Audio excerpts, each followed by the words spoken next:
Zaporizhzhia, Kharkiv और Donetsk में air red alert की खबर है। इन तीनों शहरों में एयर रेड अलर्ट है। आम लोगों को शेल्टर में जाने का आदेश दे दिया गया है। एक और बड़ी खबर दिखाते हैं आपको। लगातार कई धमाकों से खार्किव दहल गया है। हमले में 3 लोगों की मौत हो गई है, 6 लोग जख्मी हुए हैं। लगातार कई धमाकों से खार्किव दहला। हमले में 3 लोगों की मौत, 6 लोग जख्मी। इसके बाद एक और बड़ी खबर खरसोन से, जहां रूस ने जबरदस्त बमबारी की है। खरसोन में रूस की जबरदस्त बमबारी। रूस ने गांवों और शहरों में किए हैं 60 से ज्यादा अटैक। रूस ने गांवों और शहरों में 60 से ज्यादा अटैक किए हैं। एक और बड़ी खबर है वॉर जोन से ही, हमारी न्यूक्लियर धमकी खोखली नहीं, यह कहा है नॉर्थ कोरिया ने। नॉर्थ कोरिया ने कहा है कि हमारी न्यूक्लियर धमकी को हल्के में ना लें। अमेरिका और साउथ कोरिया की ड्रिल के बाद नॉर्थ कोरिया एक बार फिर भड़का है। एक खबर और जल्दी से आपको दिखाते हैं, अमेरिका से है। मैनहट्टन में वर्ल्ड ट्रेड सेंटर के टावर से बिजली टकराई। ये विजुअल आपको दिखाएंगे। पूरे न्यूयॉर्क में दिखा है थंडर स्टॉर्म का कहर। ये तस्वीरें देखिए आप। ये तस्वीरें, अब इसको आप अद्भुत भी कह सकते हैं, इसको आप डरावना भी कह सकते हैं, और इसको आप एक ऐसी घटना जो अमूमन होती नहीं है। ये देखिए, आपने हॉलीवुड फिल्मों में भी ऐसे विजुअल देखे होंगे, ये रियल विजुअल है। अमेरिका के मैनहट्टन में वर्ल्ड ट्रेड सेंटर के टावर से एक बिजली टकराती है। पूरे न्यूयॉर्क में थंडर स्टॉर्म का कहर दिखा है। लेकिन मैनहट्टन में क्या हुआ, आसमान में कैसे बिजली कड़की और कैसे मैनहट्टन के उस टावर पर देखिए, जो बिजली, जब इस ऐसे ही मौसम में बिजली पूरी इमारत को निशाना न बनाए, इसके लिए जो उसमें पोल लगाया जाता है, वहां कैसे उससे टकराती है बिजली, वो आप इन तस्वीरों में देख सकते हैं। ये अमेरिका के मैनहट्टन की तस्वीर है। जल्दी से आपको एक और खबर दिखाते। देखिए, अमेरिका से ही खबर है, जहां भीषण तूफान से 20 से ज्यादा लोगों की मौत की खबर है। अमेरिका में भीषण तूफान का सिलसिला थम नहीं रहा है। 20 से ज्यादा लोगों की मौत हो गई है। अलाबामा, इलिनॉय, इंडियाना, मिसिसिपी, इन सब जगहों पर तूफान का कहर देखने को मिल रहा है। और तस्वीरें आपके सामने इसकी गवाह हैं, कैसे ये तूफान लोगों के घरों को बर्बाद कर रहा है, उनकी गाड़ियां तहस नहस कर दे रहा है, लोगों की जिंदगियां तक छीन रहा है। आप इन तस्वीरों में देख सकते हैं, चारों तरफ मलबा ही मलबा।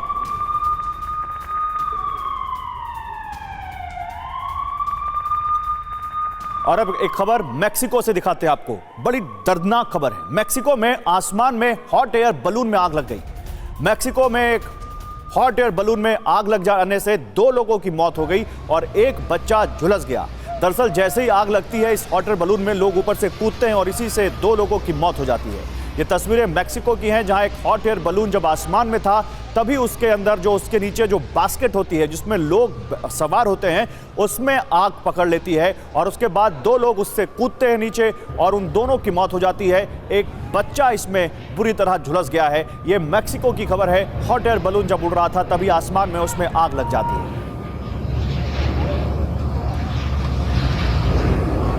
और एक खबर अब आपको दिखाते हैं, देश से बड़ी चौंकाने वाली, अलर्ट करने वाली खबर है। तेलंगाना में देश की सबसे बड़ी डेटा चोरी का भांडाफोड़ हुआ है। जी हां, सबसे बड़ी डेटा चोरी। स्विगी, नेटफ्लिक्स, इन सब से लेकर 70 करोड़ यूजर्स की डिटेल मिली है। तो तमाम जो पोर्टल्स जहां पर हम सब अपनी डिटेल्स देते हैं, ये तो हमने 2 नाम बताए, और भी बहुत सारे बड़े बड़े ई कॉमर्स प्लेटफॉर्म्स हैं जिनसे ये डेटा चोरी हुई है। जल्दी से आइए आपको वॉल पर ही 8 खबरें दिखाते हैं और फिर आगे बढ़ते हैं। यूक्रेन को झटके की बात करते हैं, लेकिन पहले ये 8 खबरें देखिए, कुछ वॉर जोन से और कुछ दुनिया के अलग अलग हिस्सों से। पहली खबर, ज़ैपोरिज़िया, खार्किव और डोनेट्स्क में एयर रेड अलर्ट की खबर है। यहां पर कैसे लगातार सायरन बज रहे हैं, लोगों को शेल्टर में जाने का आदेश दिया गया है। दूसरी तरफ एक हमला जो हुआ है जिसमें 3 लोग जख्मी, 3 लोगों की मौत, 6 जख्मी। ये खार्किव से खबर है। खार्किव में लगातार कई धमाके हुए हैं और वहां पर इस वजह से लोगों की मौत हुई है, 3 लोगों की, 6 जख्मी। अब यहां देखिए, रूस ने गांवों और शहरों में 60 से ज्यादा अटैक किए हैं यूक्रेन में। कहां पर? खरसोन में, जहां रूस की जबरदस्त बमबारी देखने को मिली है और कई जगहों पर उसने भयंकर बमबारी की है। चौथी खबर, नॉर्थ कोरिया भड़का है। उसने अमेरिका और साउथ कोरिया के ड्रिल के बाद यह कहा है कि हमारी न्यूक्लियर अटैक की धमकी को खोखले में ना लें, यह कहा है नॉर्थ कोरिया ने। ये 4 खबरें वॉरजोन से। अब आपको 4 और बड़ी खबरें दिखाते हैं दुनिया के अलग अलग हिस्सों से जो आई। पूरे न्यूयॉर्क में थंडरस्टॉर्म का कहर दिखा है। मैनहट्टन में एक ऐसी तस्वीर आई जिसने लोगों को डरा कर रख दिया। एक वर्ल्ड ट्रेड सेंटर के टावर से बिजली टकराती है। फिर अमेरिका से ही अगली खबर है, जहां भीषण तूफान इस वक्त देखने को मिल रहे हैं। 20 से ज्यादा लोगों की मौत हुई है इस भीषण तूफान में। इंडियाना, अलाबामा, मिसिसिपी, इन सब जगहों पर इस तूफान का कहर दिख रहा है। फिर अगली खबर मैक्सिको से, जहां आसमान में एक हॉट एयर बलून में आग लग जाती है और उस हॉट एयर बलून से 2 लोग बचने के लिए कूदते हैं, उन दोनों की मौत हो जाती है, एक बच्चा झुलस जाता है। और अगली खबर तेलंगाना से, देश की सबसे बड़ी डेटा चोरी का भांडाफोड़ हुआ है। तमाम जो ई कॉमर्स प्लेटफॉर्म्स हैं, जो तमाम OTT प्लेटफॉर्म्स हैं, उनसे करोड़ों लोगों के डेटा की चोरी की गई है। यूक्रेनी फौज की मोबाइल एंटी ड्रोन सिस्टम के साथ ट्रेनिंग की यह खबर है। पहले ये देखिए, रूस के शाहेद 131 ड्रोन के खिलाफ यूक्रेन का यह नया हथियार सामने आया है। यूक्रेनी फौज की ट्रेनिंग का हैरत अंगेज वीडियो सामने आया है। ये वो खबर है जो यूक्रेन की तरफ से आ रही है। अभी यूक्रेन को झटका कैसे लगा है, ये अभी हमने आपके सामने खबर नहीं रखी है, वो खबर हम आपके सामने रखेंगे। लेकिन यूक्रेन ने कैसे, जो ईरान से रूस को शाहेद ड्रोन मिले हुए हैं, उनका क्या काट निकाली है, क्या नया हथियार है, उसको कैसे ट्रेनिंग दी जा रही है, ये आपके सामने वीडियो हम लेकर आए।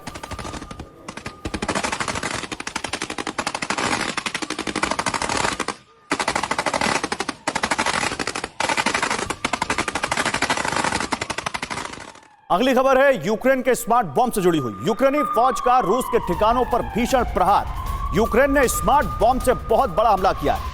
स्मार्ट बॉम्ब क्या है आप समझिए। यूक्रेन का 226 किलो और 907 किलो के बम से अटैक। यूक्रेन का पहली बार ज्वाइंट डायरेक्ट म्यूनिशन अटैक है ये देखिए, 226 किलोग्राम का एक बम और दूसरा 907 किलो का बम, इनसे अटैक किया गया है। और ये एक ज्वाइंट म्यूनिशन अटैक था यूक्रेन की तरफ से।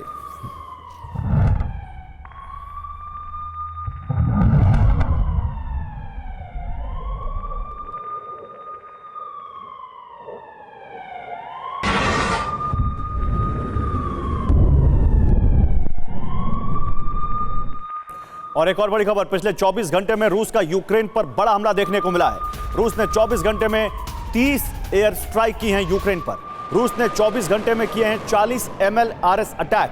यूक्रेन ने भी रूस पर काउंटर स्ट्राइक की है। रूस के 2 एम्यूनिशन डिपो को और एक MLRS को उड़ा दिया है यूक्रेन ने।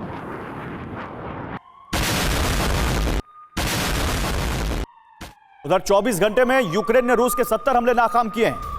24 घंटे में यूक्रेन ने रूस के 11 ठिकानों को दहलाया है, यह यूक्रेन का दावा है। 24 घंटे में रूसी फौज को जबरदस्त नुकसान हुआ है।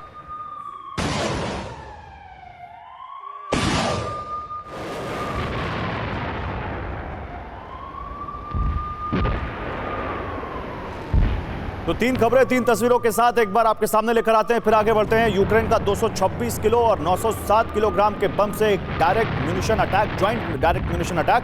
24 घंटे में रूस ने यूक्रेन पर ताबड़तोड़ अटैक किए हैं। यूक्रेन ने भी रूस पर काउंटर स्ट्राइक की है और रूस के कुछ ठिकानों को तबाह किया है।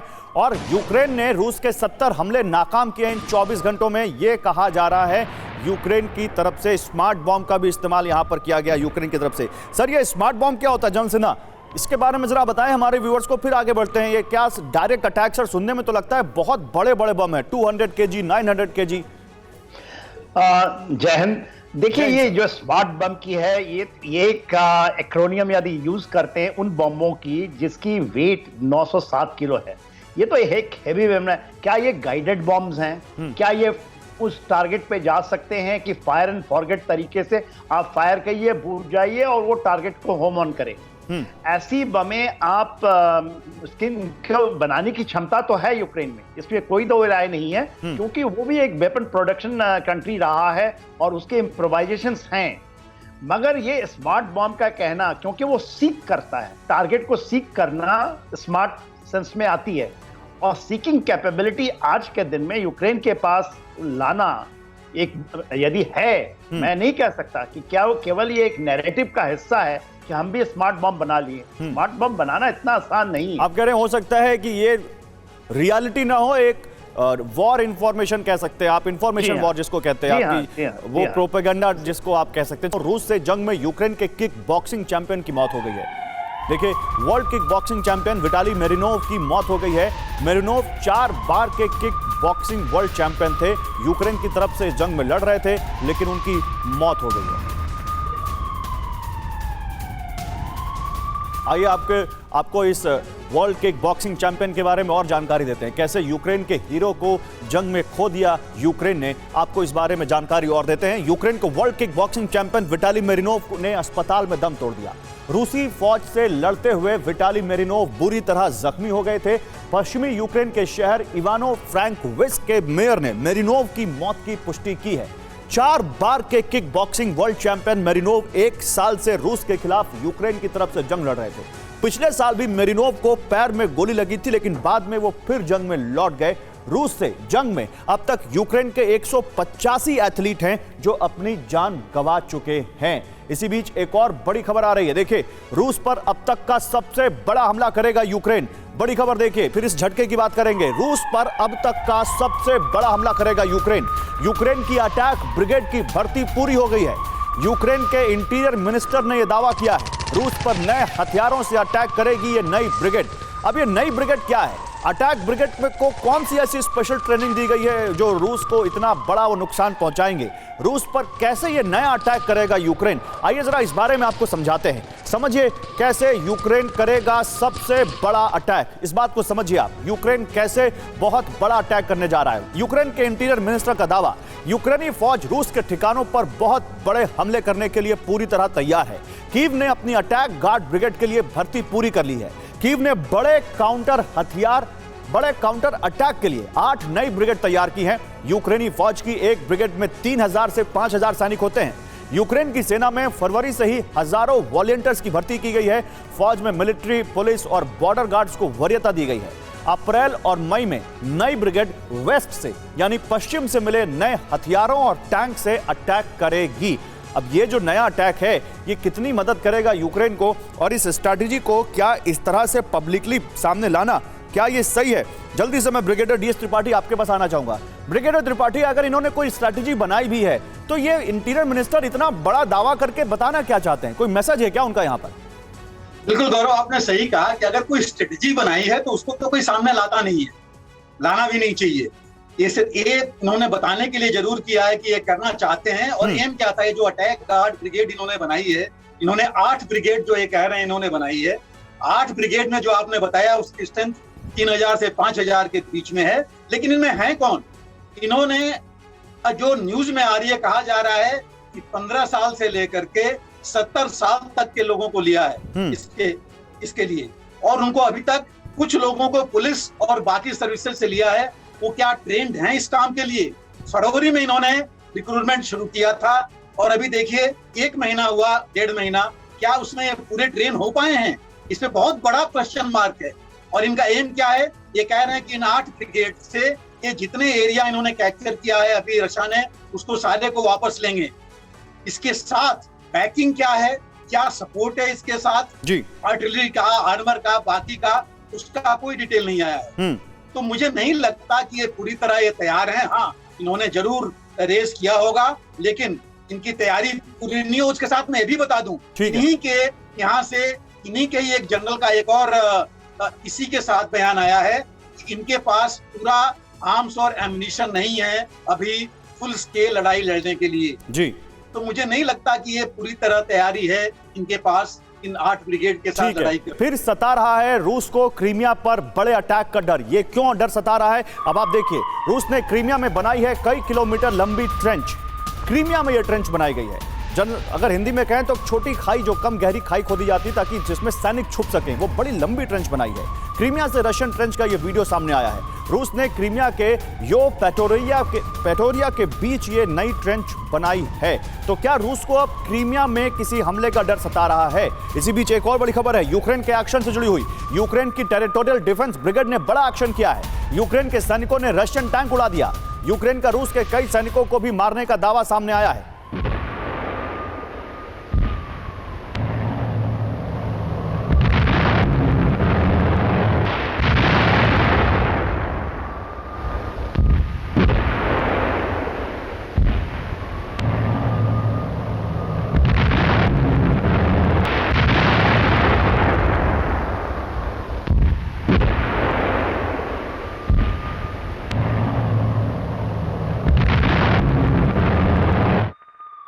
और एक और बड़ी खबर, यूक्रेन का रूस के ठिकानों पर ताबड़तोड़ एक्शन सामने आया है।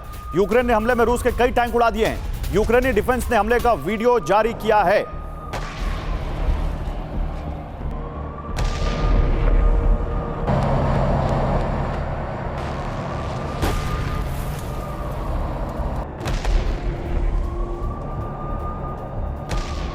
जल्दी से आपको तीन बड़ी खबरें दिखाते हैं, तीनों एक साथ। देखिए, रूस ने क्रीमिया में कई किलोमीटर लंबी ट्रेंच बना दी है, ये आपके सामने है। इसके अलावा यहाँ पर आप देख सकते हैं यूक्रेन ने रूस के कई सैनिकों को मारने का दावा किया है, और वो दावा आपके सामने हम दिखा रहे हैं कि टेरिटोरियल डिफेंस ब्रिगेड के एक्शन के जरिए किया गया है। और फिर यूक्रेन का रूस के कई ठिकानों पर ताबड़तोड़ एक्शन भी आप देख सकते हैं, यहाँ पर आपके सामने है। चलिए, लेकिन अब यूक्रेन को झटका की बात करते हैं। यूक्रेन को कैसे बड़ा झटका लगा है, देखिए बड़ी खबर। यूक्रेन को एडिशनल टैंक्स नहीं दे सकता जर्मनी, इस वक्त की बड़ी खबर। जर्मनी के रक्षा मंत्री ने यूक्रेन को बड़ा झटका दिया है। जर्मनी के पास लिमिटेड वेपन स्टॉक, यानी जर्मनी के पास बस एक सीमा में ही हथियारों का भंडार है, ये कहा है जर्मनी के डिफेंस मिनिस्टर बोरिस पिस्टोरियस ने। जर्मनी के पास 2030 तक वेपन स्टॉक पूरा नहीं है, यानी 7 साल आगे भी अभी हम कोशिश करते रहें तो अपना स्टॉक हम पूरा नहीं कर पाएंगे। ये जर्मनी की तरफ से बड़ी स्ट्रांग यहां पर एक बात कही गई है, और एक बड़ा मैसेज है कि यूक्रेन को हम अनलिमिटेड हथियार नहीं दे सकते। यूक्रेन को जर्मनी ने कैसे झटका दिया है, अब आपके सामने जानकारी लेकर आते हैं। जर्मनी अब यूक्रेन को एडिशनल लेपर्ड 2 टैंक्स देने की हालत में नहीं है, जितने दे दिए उतने दे दिए। जर्मनी के रक्षा मंत्री बोरिस पिस्टोरियस का यह बड़ा बयान है। किसी भी देश की तरह जर्मनी के पास लिमिटेड स्टॉक है, यह कहा उन्होंने कहा हम यूक्रेन को वो सब कुछ नहीं दे सकते जो हमारे पास है। जर्मनी खुद अपनी फौज को वेपन सप्लाई 2030 तक पूरा नहीं कर पाएगा। जर्मनी जल्द ही टैंक्स और भारी भरकम हथियारों का प्रोडक्शन तेज करेगा, यह उन्होंने कहा है। मैं जल्दी से एम्बेसडर सज्जनहार आपके पास आऊंगा। सर, जर्मनी की इन बातों को केवल यही तक समझें कि वो लेपर्ड 2 टैंक्स नहीं देगा, या मैसेज इससे कहीं ज्यादा बड़ा है? देखिए, मैं तो ये समझता हूं गौरव, जो मेरे विचार से यूक्रेन को कोई एक्सपेक्टेशन नहीं होनी चाहिए थी जो जर्मनी उसको और ज्यादा लेपर्ड टैंक देगा। आपको याद होगा जो जब हम आपके ही चैनल पर बात करते रहे हैं पिछले बहुत सप्ताह महीनों में, तो पहले था जो 14 लेपर्ड टैंक देगा, फिर हम कह रहे थे जो 14 से क्या बात बनेगी, और अब खबर ऐसी निकल कर आ रही है जो करीब 60 लेपर्ड टैंक देगा। तो मेरे विचार से देखिए, यूक्रेन तो अपनी डिमांड बढ़ाता जाएगा, यूक्रेन तो अपना डिमांड पर इंसिस्टेंस करता जाएगा, जो मुझे और भी चाहिए, सामान और भी चाहिए। परंतु मेरे विचार से ना तो उसने भी ये सोचा होगा, ना कि और भी जो कंट्रीब्यूटर्स हैं जो वो अपनी क्षमता के अनुसार ही यूक्रेन को देंगे जितना कि वो सामान दे सकते हैं जी। तो अभी तो 60 लेपर्ड 2 टैंक्स आएंगे यूक्रेन के पास, वहां पर ट्रेनिंग हो रही है और उसका हम देख भी रहे हैं। मैं आपसे और कुछ पूछ रहा हूं, इसको जर्मनी की वॉइस माने सर, या आपको लगता है कि ये जर्मनी नहीं, ये कहीं ना कहीं पूरे वेस्ट की एक वॉइस है जो अमेरिका के दबाव में बोल तो रहे हैं कि हम यूक्रेन को मदद करेंगे, लेकिन उनके घर पर भी अब उसका दबाव, उसका प्रेशर दिखने लग गया है? हाँ, नहीं, आप ठीक कह रहे हैं, क्योंकि ये हर एक को अपने सिक्योरिटी भी देखनी पड़ेगी। और वही जो जर्मनी के डिफेंस मिनिस्टर हैं, रक्षा मंत्री, उन्होंने कहा है जो हमको अपनी सुरक्षा को भी ध्यान में रखते हुए हम 2030 तक अपनी जरूरतें नहीं पूरी कर पाएंगे तो हम यूक्रेन को कैसे देंगे। तो सभी देश ऐसे करेंगे, परंतु मैं समझता हूं कुछ और देश हैं जैसे यूके है और पोलैंड है वगैरह, उनके पास जो कुछ भी सामान है, हमने देखा है डेनमार्क के पास भी जितनी उनके पास आर्मर्ड व्हीकल्स थी उन्होंने सभी कुछ दे दिया है उनको। जर्मनी को अचानक अपने फ्यूचर की चिंता सताने लगी है। अगले अमेरिकी राष्ट्रपति पर नेटो की किस्मत टिकी हुई है, यह भी बात आ गई है। नेटो तक की किस्मत अगले अमेरिकी राष्ट्रपति के चुनाव पर टिकी हुई है, यह कहा उन्होंने। नेटो और वॉर से दूरी बना सकता है नया राष्ट्रपति, जर्मनी के डिफेंस मिनिस्टर ने यह आशंका जताई है। यानी जर्मनी को लगता है कि अगर अमेरिका में सरकार बदलती है तो क्या इस वॉर के हालात भी बदल सकते हैं? क्या जिस तरह से नेटो फिर से जिंदा हुआ है, क्या नेटो एक बार फिर से ठंडे बस्ते में चला जाएगा? जल्दी से आपके सामने ये जो कहा है जर्मनी के मिनिस्टर ने, ये पूरी जानकारी बिग वॉल पर रखते हैं, फिर आगे बढ़ते अपने एक्सपर्ट्स के पास जाते हैं। यूक्रेन वॉर की वजह से यूरोप के सुरक्षा इंतजाम कमजोर पड़े हैं, यह कहा है बोरिस पिस्टोरियस ने, जर्मनी के विदेश मंत्री हैं। उन्होंने कहा यूरोप को अब वापस अपनी सुरक्षा मजबूत करने पर ध्यान देना होगा। खास तौर से अमेरिका में राष्ट्रपति बदलता है तो बढ़ सकती है परेशानी। अमेरिका के नए राष्ट्रपति ने खुद को यूरोप और नेटो से दूर किया तो यह भारी चुनौती होगी हमारे लिए। यूरोप फ्रेंडली नए अमेरिकी राष्ट्रपति का फोकस भी बदल सकता है। ऐसे में यूरोप को अपनी सुरक्षा बढ़ाने पर ध्यान देना ही होगा। यह काम रातों रात नहीं हो सकता, इसमें दशकों लग सकते हैं, यह कहा उन्होंने। यह बोरिस पिस्टोरियस का बयान। जनरल सिन्हा, आप इसको कैसे देखते हैं? क्या बोरिस पिस्टोरियस को यह लग रहा है कि अगर मान लीजिए डेमोक्रेट्स नहीं आते, वहां पर रिपब्लिकन्स आते हैं तो कुछ और हो सकता है, कोई और आया अमेरिका का राष्ट्रपति, सॉरी। लेकिन मैं इसमें एक सवाल और जोड़ना चाहता हूं। क्या वाकई अमेरिका जैसे देश की जो विदेश नीति है वो राष्ट्रपति के बदलने पर चेंज होती है, थोड़ा बहुत असर पड़ता है? एक इकोसिस्टम है जो वैसे ही काम करता है, उनकी जो वॉर स्ट्रेटेजी है उसको लेकर कैसे देखते हैं? देखिए गौरव, जो बात वर्ष कर रहे हैं वो बहुत एक गहराई की बात है और सच्चाई से मिलती जुलती बात है। देखिए, कल ही एक स्टेटमेंट आया है, आपने बात किया डेमोक्रेट रिपब्लिकन का, कल डोनाल्ड ट्रंप का एक बहुत बड़ा आर्टिकल आया है, उसकी मैं प्रति पढ़ रहा था। उसके अंदर उन्होंने कहा है कि we have to get away from this war. उन्होंने लिखा है, और ये कहा नहीं है, लिखा भी है और वो छपी है। देखिए, उन्होंने तो यहां तक कहा सर कि मैं राष्ट्रपति होता तो वॉर होने नहीं देता, और वो कहते हैं कि यदि मैं बन जाता हूं तो ये वार को मैं थाम दूंगा, मैं उससे निकल जाऊंगा। और देखिए, यही चीज है जो उन्होंने किया था, और पेंटागन का भी मानना है वो फंस गए हैं दूसरे तरीके से, क्योंकि उन्होंने किया। पेंटागन एक स्ट्रैटेजी लेकर आए थे जब वो वहां अफगानिस्तान से निकल रहे थे, 2016 से चल रही है। अब द होराइजन इन्होंने बात किया था, और उसमें उनको यही लगता था कि वो चाहे चाइना को डायरेक्ट वो कर पाएंगे कन्फ्रंट, मगर उन्होंने इस गलती में चाइना और रशिया को एक साथ जोड़ करके खड़ा कर दिया है। उनका ये मानना था कि ये कभी जुड़ेंगे नहीं, उनके इतने इंटरनल डिफरेंसेस हैं। पर आज की परिस्थिति में सबसे बड़ी प्रॉब्लम है कि आप टू फ्रंट वॉर अपने लिए, अब वर्ल्ड के अंदर में टू फ्रंट वॉर कैसे लड़ेंगे आप? और जिस तरह से वो कंटेन करना चाहते थे रशिया को कि खत्म कर देंगे, अब तो ये मान के चलिए ना कि रशिया का कुछ भी बाका बाल नहीं हुआ है, और उसको बल्कि और नए दोस्त मिल गए हैं।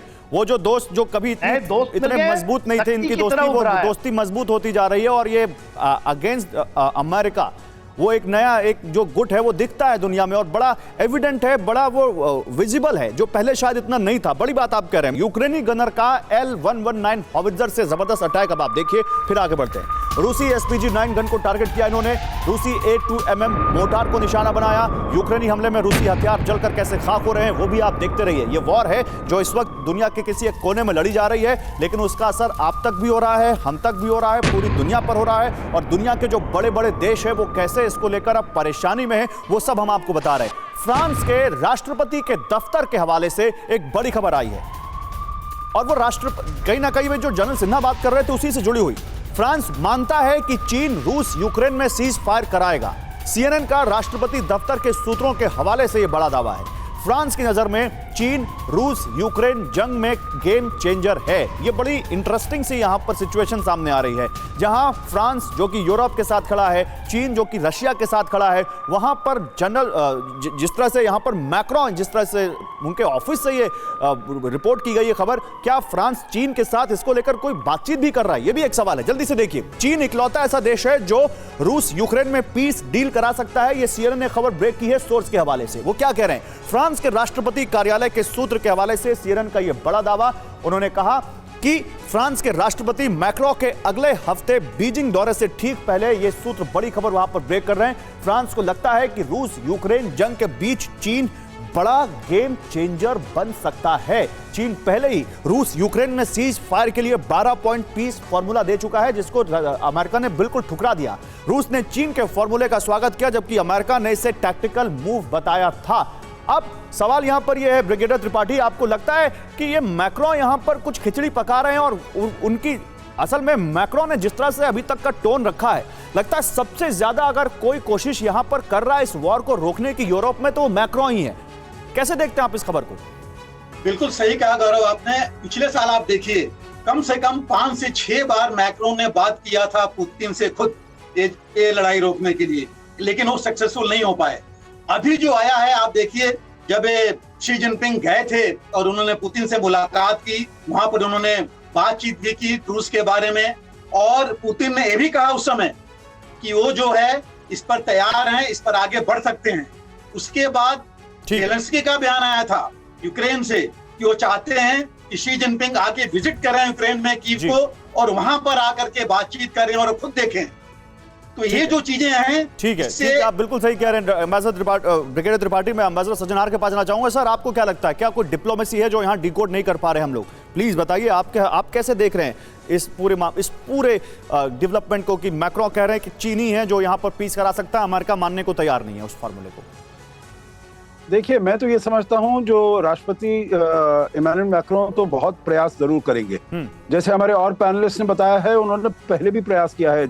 इस युद्ध के शुरू होने से पहले भी वो काफी बारी पुतिन से मिलने गए थे, और ये हम सबने देखा था जो कितना लंबा टेबल है उन दोनों के बीच में, और पुतिन और मैक्रोन के बीच में बातचीत हुई थी, परंतु फिर भी कुछ उसका फायदा, उसका कुछ नतीजा नहीं निकल पाया।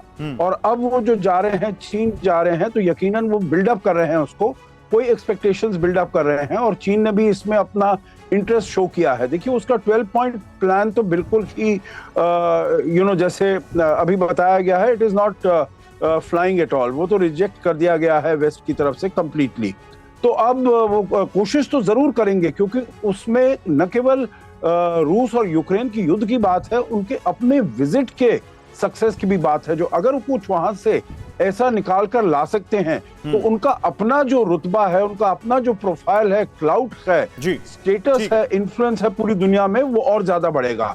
तो उनके लिए काफी ये महत्वपूर्ण है इसको ये बनाकर रखना। चलिए देखते हैं आप जो कह रहे हैं उस पर आगे कैसे बढ़ते हैं। अब ये फ्रांस और चीन के जो स्टेट हेड्स हैं, इसको उनकी जो मीटिंग होगी, तो इसको लेकर क्या वो सामने एजेंडा रखते हैं। यूक्रेन में कभी भी न्यूक्लियर अटैक कर सकते हैं पुतिन, ये बड़ी जानकारी सामने आ रही है। रूस के एक पूर्व पॉलिटिशियन का पुतिन के मंसूबों पर बड़ा दावा है। तानाशाह पुतिन यूक्रेन को सिर्फ खंडहर मानते हैं, यह रूस के एक पूर्व राजनेता ने कहा है। पुतिन के लिए यूक्रेन के लोगों की जिंदगी की कोई कीमत नहीं है, यह कहा गया है। चलिए जल्दी से इस बारे में और जानकारी देते हैं, जरा डिटेल में समझिए, क्या वाकई न्यूक्लियर अटैक करेंगे पुतिन? आप समझिए क्या कहा है यहां रूस के एक पूर्व राजनेता ने। रूस के राष्ट्रपति पुतिन यूक्रेन पर न्यूक्लियर अटैक की बड़ी तैयारी में लगे हैं, यह कहा गया। रूस के पूर्व पॉलिटिशियन एंड्री सिडेलनिकोव ने पुतिन पर यह बड़ा दावा किया है। पुतिन की नजर में पूरा यूक्रेन खंडहर के सिवा कुछ नहीं है, यह कहा उन्होंने। आप मेरे ऊपर ये ग्राफिक्स देख सकते हैं। रूस यूक्रेन जंग खतरनाक न्यूक्लियर अंजाम की तरफ पहुंच रही है। पुतिन रूस में शामिल कर चुके इलाकों में न्यूक्लियर टेस्ट भी कर सकते हैं। पुतिन की नजर में उनकी जमीन पर न्यूक्लियर हथियारों का इस्तेमाल वॉर क्राइम नहीं होगा। ये एक बहुत बड़े दावे को सामने लेकर आए हैं रूस के एक पूर्व राजनेता। जनरल सिन्हा, क्या वाकई आपको इनके दावों में दम दिखता है? क्या वाकई पुतिन की नजर में यूक्रेन सिर्फ खंडहर है? देखिए, ये राजनेता क्या कहते हैं, उनके ओपोनेंट हैं क्या, मगर सच्चाई जो है उनके बातों में कुछ सच्चाइयां हैं। वो खुल के पुतिन कह रहे हैं, वो एक नहीं, वो नेशनल जब उन्होंने एड्रेस किया था 1 साल पूरा होने के बाद, वो कहते हैं ये लास्ट रिसॉर्ट हमारे अस्तित्व के ऊपर में, और ये मानते हैं क्रीमिया और ये जो 4 इलाका है उनके अस्तित्व का सवाल है। यदि उस पर आता है तो हम किसी की परहेज नहीं करेंगे। और ये बार बार आती है। तो उसको महज पहले ये धमकी मानते थे, क्योंकि चाइना ने जिसने पीस प्रपोजल दिया, देखिए उसको हम ब्रसेल साइड करके नहीं कह सकते कि वो रद्दी के कागज हैं। उसने ये कर दिखाया, शी जिनपिंग ने ये चीज आपको मिडिल ईस्ट के अंदर में, जब उसने ईरान को और सऊदी अरेबिया को एक और अपने देश में लाके खड़ा किया है। बिल्कुल। और देखिए एक ही प्रपोजल आया है पूरे विश्व में। हम लोग यदि पेरिफेरल ले लेंगे कि नहीं ये कुछ भी नहीं है। और इवन यूक्रेन में जेलेंस्की कहते हैं, आज के दिन में जेलेंस्की मैटर करते हैं यूक्रेन के अंदर, और वो कहते हैं हाँ शी जिनपिंग का कॉल नहीं किया हुआ नहीं। तो और जेलेंस्की ने जिनपिंग के लिए कोई सख्त शब्दों का इस्तेमाल नहीं किया, बजाय इसके जब वो रूस गए उसके बावजूद Zelensky was looking to willing for that peace formula कि आइए हम बात कर सकते हैं। उस पीस प्रपोजल का सबसे बड़ा जो 12वां पॉइंट पढ़िएगा ना, जो 12वां पीस पॉइंट वो है रीबिल्ड ऑफ यूक्रेन। और जेलेंस्की उसको करना चाहते हैं, उनको पता है कि वेस्ट नहीं देगा पैसा। और देखिए ये पूरे बिजनेस की लड़ाई है, पैसों की लड़ाई है। बड़ी अच्छी बात कही सर आपने, बड़ी कम शब्दों में आपने बता दिया, ये पूरे पैसों की लड़ाई है। और ये पैसे कहां से कहां घूम रहे हैं, इसी पे तो सारा ये सब कुछ काम हो रहा है। मिडिल ईस्ट में खुद को मजबूत करने में लगा हुआ अमेरिका, जिस मिडिल ईस्ट का जिक्र अभी आया, भूमध्य सागर में तैनात होंगे एयरक्राफ्ट कैरियर, अमेरिकी बेस पर तैनात होंगे Thunderbolt fighter jet. Middle east की हर चुनौती से निपटने के लिए पेंटागन तैयार है। तो क्या वाकई पेंटागन को यह लगता है कि मिडिल ईस्ट में उसके लिए हालात और ज्यादा चैलेंजिंग हो रहे हैं और ज्यादा चुनौतीपूर्ण हो रहे हैं? मिडिल ईस्ट में अमेरिका की बड़ी तैयारी कैसे सामने आ रही है, जरा इस खबर के जरिए देखिए आप। अमेरिका भूमध्य सागर में लगातार एयरक्राफ्ट कैरियर की तैनाती करेगा। सीरिया में कुछ दिनों पहले अमेरिकी बेस पर हमले के बाद पेंटागन ने यह बड़ा फैसला लिया है। यूएस सेंट्रल कमांड ने कहा कि George H.W. Bush carrier strike group अभी वापस नहीं आएगा। अमेरिका के फैसले से मिडिल ईस्ट में अमेरिकी फौज को बड़ी ताकत मिलेगी। पेंटागन ने इलाके में A-10 Thunderbolt attack fighter jet की तैनाती का भी ऐलान किया है। यूएस ने हाल ही में 31 फाइटर जेट्स, 31 जहाज, 135 फाइटर जेट्स, 135 फाइटर जेट और 8000 सैनिकों के साथ भूमध्य सागर में एक वॉर ड्रिल की है। अब क्या है इसका मतलब, जल्दी से समझते हैं ब्रिगेडियर त्रिपाठी से। ब्रिगेडियर त्रिपाठी, क्या अमेरिका को लगता है कि उसके लिए मिडिल ईस्ट में हालात चैलेंजिंग हो रहे हैं? जो बात अभी कही जनरल सिन्हा ने कि देखिए चाइना ने वो करके दिखाया जो बिल्कुल असंभव माना जा रहा था। सिन्हा ने जो बताया बिल्कुल सही। आप सोचिए पहली बार हो रहा है, और उसके साथ मैं ऐड कर दूं, ईरान सऊदी अरबिया के साथ अब सीरिया भी आ गया है, सीरिया भी वहां मिल गया है। और सीरिया ऑफ कोर्स आप जानते हैं कि रशिया के नजदीक है। लेकिन पहले मैं ये जो इनका एयरक्राफ्ट कैरियर है जॉर्ज डब्ल्यू बुश, उसकी बात करना चाहता हूँ कि ये अभी इसका टाइम खत्म हो रहा था, उन्होंने इसका टाइम एक्सटेंड कर दिया मेडिटेरियन में कि 6th फ्लीट के अंडर ये अभी रहेगा जी। और ये बहुत ही एक इनका दूसरा सबसे बड़ा एयरक्राफ्ट कैरियर है, जिसके ऊपर 90 से ज्यादा हेलीकॉप्टर और एयरक्राफ्ट रह सकते हैं। 90 दिन का राशन इनके पास एक रहता है। और ये एक अभेद्य जो किला इनका है समुद्र में वो है। तो इस वजह से इसको रख रहे हैं। सिर्फ सीरिया ही नहीं, सीरिया में जो हुआ था वो तो वो कह रहे हैं कि ईरान ने किया था, लेकिन क्या इतना बड़ा ईरानी उनके लिए है कि वो या सीरिया का अटैक था जिसके लिए कर रहे हैं? नहीं, उनको अब लग गया है कि अगर इसी तरह चलता रहा मिडिल ईस्ट में तो अमेरिका का पावर बहुत कम हो जाएगा। और ईरान और इसीलिए कहीं ना कहीं अमेरिका यहाँ पर अपने आप का अपना दबदबा बनाए रखना चाहता है मिडिल ईस्ट में। अगर आप जो कह रहे हैं उसका मतलब यही है। चीन ने डेवलप किया है एक एंटी सैटेलाइट माइक्रोवेव वेपन। अब ये बहुत खतरनाक बताया जा रहा है। वॉर के समय ताइवान से अमेरिका का संपर्क काट देगा ये वेपन, ये कहा जा रहा है। नए वेपन पर चीन का बहुत बड़ा दावा, गेम चेंजर साबित हो सकता है चीन का यह स्टारलिंक किलर। अब स्टारलिंक क्या है? स्टारलिंक एलॉन मस्क की स्पेस सैटेलाइट कंपनी है और उसको यहां से जमीन से टारगेट कर सकता है माइक्रोवेव वेपन की लेजर लाइट से, लेजर के जरिए, लेजर बीम के जरिए, यह कहा जा रहा है चीन की तरफ से। अब समझिए क्या है ये चीन का नया वेपन आ गया, चीन का स्टारलिंक किलर। चीन का माइक्रोवेव वेपन युद्ध के समय अमेरिका और ताइवान में संपर्क काट देगा। चीन का anti satellite microwave weapon Starlink satellites को नाकाम कर देगा। यह एक ऐसा कॉम्पैक्ट पावर सोर्स होगा जो 10 गीगाबाइट पावर डेवलप कर सकता है। इस डिवाइस से पैदा होने वाली high intensity energy microwave beam पैदा करेगी, लेजर बीम नहीं, माइक्रोवेव बीम। ये माइक्रोवेव बीम ड्रोन, एयरप्लेन्स और सैटेलाइट तक को नष्ट करने में सक्षम है अपने सभी कंपोनेंट्स का साथ। ये डिवाइस इतनी छोटी है अपने सभी कंपोनेंट्स के साथ कि एक बुक शेल्फ में आ सकती है। इस डिवाइस को छोटे से रूफ टॉप से भी ऑपरेट किया जा सकता है। मैं आपके पास आना चाहता हूं अंबासडर सज्जनहार, लेकिन मैं जनरल सिन्हा से इस पर एक रिएक्शन लेना चाहता हूं। जनरल सिन्हा, ये कितना खतरनाक हथियार है और क्या इसकी टाइमिंग रूस और यूक्रेन के वॉर से भी जुड़ती है? क्योंकि स्पेस लिंक वो कंपनी है जो पूरे यूक्रेन को इस वक्त इंटरनेट मुहैया करा रही है। तो चीन को लगता है कि ताइवान के समय में अगर कुछ होता है तो उनको सबसे पहले ये कम्युनिकेशन तोड़ना होगा। क्या उसी के लिए ये हथियार डेवलप किया गया है? देखिए, एंटी सैटेलाइट कैपेबिलिटी में खास करके जब आप कहते हैं स्टारलिंक को तोड़ने के लिए, तो माइक्रोवेव का जो आपने बात किया है 10 गीगाबाइट का जो इन्होंने डेवलप किया है, इसके पहले एक आपने देखा होगा और वो करके दिखा दिया है। उन्होंने किया है कि एक आर्टिफिशियल सन जी बनाया कि चाइना के ऊपर में होगा और किसी इलेक्ट्रिसिटी की जरूरत नहीं होगी। वो सन पूरे चीज को रोशनी देगा। उन्होंने एक छोटे डेमोन्स्ट्रेशन किया था।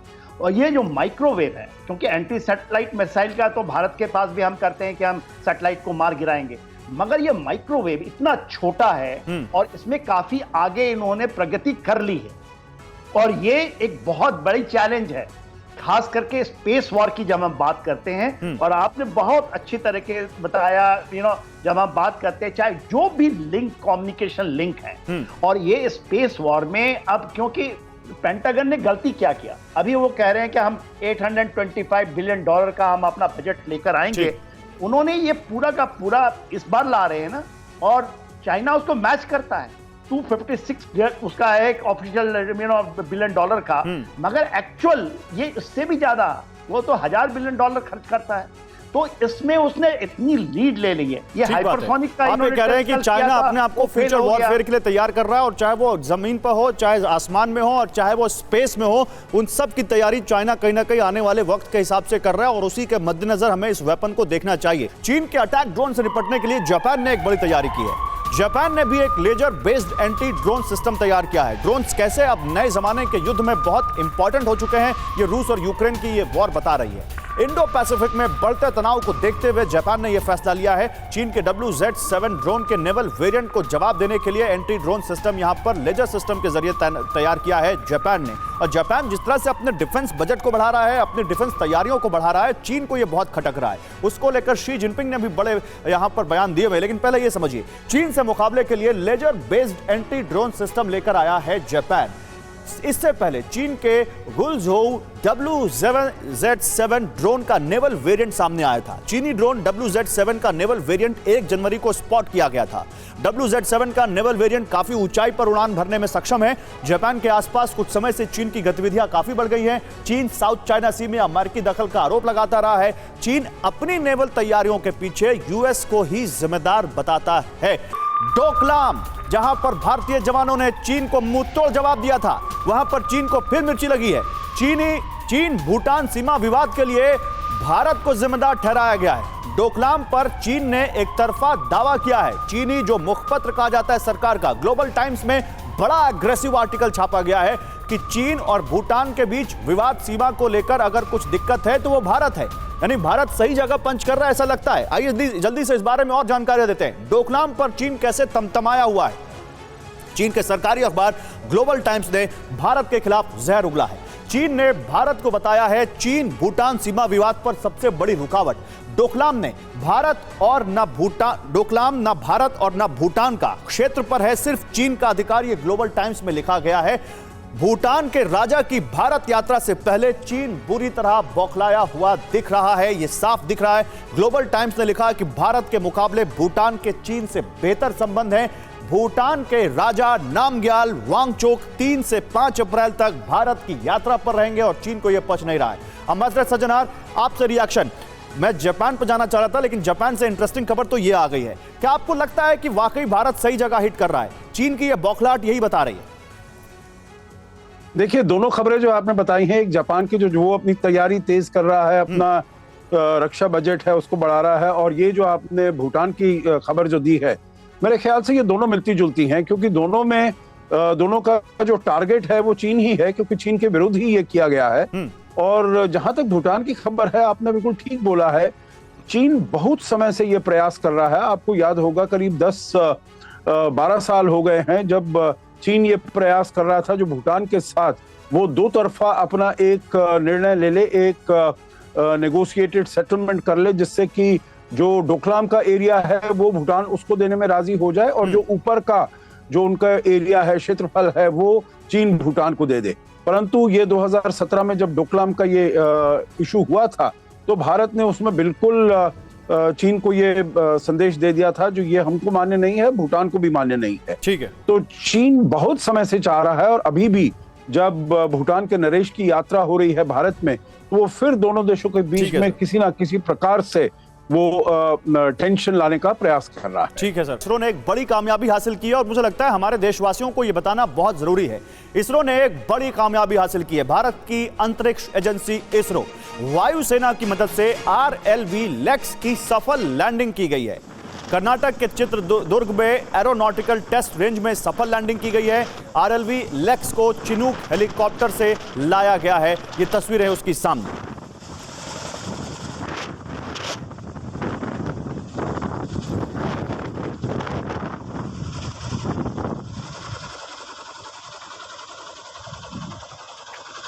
सड़क पर लाखों विद्रोही। फ्रांस की तस्वीरें बहुत देखी, अब आप इजराइल की तस्वीरें देखिए। इजराइल में नहीं थम रहा है बेंजामिन नेतन्याहू के खिलाफ गुस्सा। तस्वीरें आपके सामने लेकर आएंगे। विवादित रिफॉर्म्स बिल सस्पेंड होने के बावजूद इजराइल में लोगों का प्रदर्शन जारी है। तेल अवीव में हजारों लोग फिर सड़कों पर उतरे। प्रदर्शनकारियों की बिल को हमेशा के लिए रद्द करने की मांग है। तो तेल अवीव जो कि इजराइल की राजधानी है, वहां पर इस वक्त हालात क्या हैं, आपको ये आपके सामने तस्वीरें, और वो भी तब जिस बिल के खिलाफ वहां पर प्रदर्शन हो रहा था, उस बिल को सस्पेंड कर दिया गया बेंजामिन नेतन्याहू की सरकार के खिलाफ। तब भी लोगों का गुस्सा थम नहीं रहा है। एक और बड़ी खबर, नेतन्याहू के खिलाफ पूरे इजराइल में विरोध प्रदर्शन हो रहे हैं। पूरे इजराइल में नेतन्याहू के खिलाफ विरोध प्रदर्शन हो रहे हैं। जुडिशियल रिफॉर्म्स बिल के खिलाफ लोग आर पार के मूड में दिख रहे हैं। नेतन्याहू सरकार पर संस्थाओं को कमजोर करने का आरोप लगाया है लोगों ने। और इसी के चलते देखिए इजराइल की सड़कें आजकल कुछ ऐसी दिखती हैं, चाहे दिन हो या रात हो, जहां पर लोग किस तरह से यहां अपने आप को और अपने देश को बचाने के नारे लगाते दिखते हैं। सेव आवर स्टार्टअप नेशन, ये कहते हुए इजराइल के लोग यहां पर आपके सामने एक बड़ा सा बैनर लहराते हुए। इसी बीच एक और बड़ी खबर है, इजराइल में रात के वक्त भी सड़कों पर प्रदर्शनकारी लगातार डटे हुए हैं। तेल अवीव में बीती रात सड़कों पर लोगों की भीड़ उमड़ आई। विवादित रिफॉर्म्स पर समझौते के लिए लोग तैयार ही नहीं हैं। दिन की तस्वीरें आप देख रहे हैं, रात की तस्वीरें अभी हम आपको दिखा रहे थे। कैसे दिन हो या रात, ये बताने की कोशिश है आपको कि तेल अवीव में या इजराइल के अलग अलग हिस्सों में लोग काफी गुस्से में हैं मौजूदा नेतन्याहू सरकार के खिलाफ। और तेल अवीव के साथ साथ यरूशलेम में भी प्रदर्शन हो रहा है। पोर्ट सिटी हाइफा में भी जबरदस्त विरोध देखने को मिल रहा है। तेल अवीव के साथ साथ यरूशलेम और पोर्ट सिटी हाइफा में भी प्रदर्शन दिख रहे हैं। प्रदर्शनकारियों के खिलाफ वाटर कैनन का इस्तेमाल करना पड़ रहा है वहां की पुलिस को।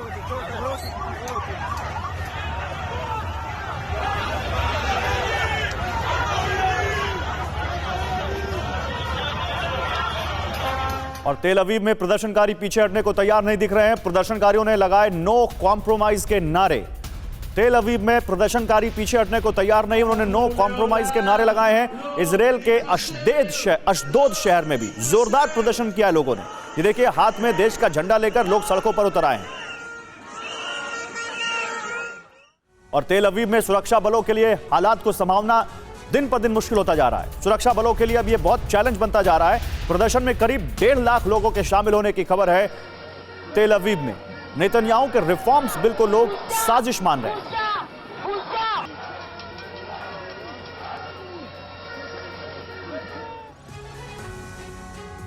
तो जल रहा है इजराइल नेतन्याहू पर सवाल। कैसे, आपके सामने ये जानकारी रखते हैं। पूरे देश में, इजराइल में पूरे देश में, वैसे ही उसकी आबादी बहुत कम है, उसके बाद 4.5 लाख लोग प्रदर्शन में शामिल हुए तेल अवीव में और देश के अलग अलग हिस्सों में।